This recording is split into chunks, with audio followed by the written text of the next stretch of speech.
7400 hectares de brûlés depuis la reprise du feu à Landiras cette semaine.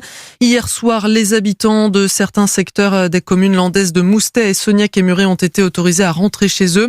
Les autorités ont aussi décidé de rouvrir l'A63 qui relie Bordeaux à l'Espagne. Le feu n'a plus progressé depuis 48 heures. Dans le reste de la France, 660 hectares de végétation ont aussi brûlé dans le Jura.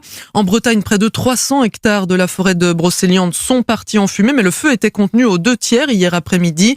En Ardèche, un autre incendie déclenché mercredi soir a été fixé. Les orages qui vont donc arriver par le sud-ouest et peut-être mettre fin à l'épisode caniculaire. Et oui, on va en parler tout de suite avec Chloé Lagadou. Bonjour Chloé. Bonjour Clotilde. Vous êtes sur place à Ostens pour Europe 1. On parlait de ce feu en Gironde et les orages vont être, on le disait, à double tranchant. Et oui, à l'heure actuelle, on ne peut plus parler de murs de flammes sur place. Les 40 km sur lesquels s'étendent les incendies sont traités. Il reste encore quelques petites flammes dans les zones déjà brûlées. Aujourd'hui encore, 1500 pompiers français et européens continuent de lutter sur le terrain jour et nuit. Mais les conditions météo, effectivement, comme vous dites, sont à double tranchant. Des orages accompagnés de pluie sont attendus ce soir. Pourtant, le chef des pompiers de Gironde, Marc Vermelaine, reste prudent. Ça dépendra en fait de quel type d'orage. Si c'est un orage qui nous apporte une pluie intense, je serai plus heureux des directeurs départementaux, des services d'incendie.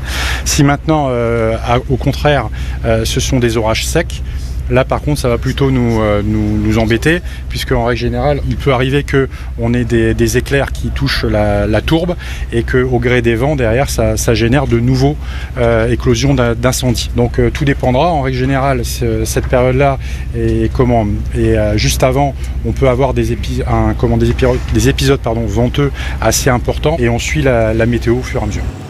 Et Météo France prévoit des rafales de vent jusqu'à 70 km/h demain soir. Alors s'il ne pleut pas d'ici là, la situation pourrait être très problématique. Chloé Lagadou en direct d'Ostens en Gironde, donc pour Europe 1. Ce samedi, c'est sans doute le dernier jour de forte chaleur, on le disait. Le moment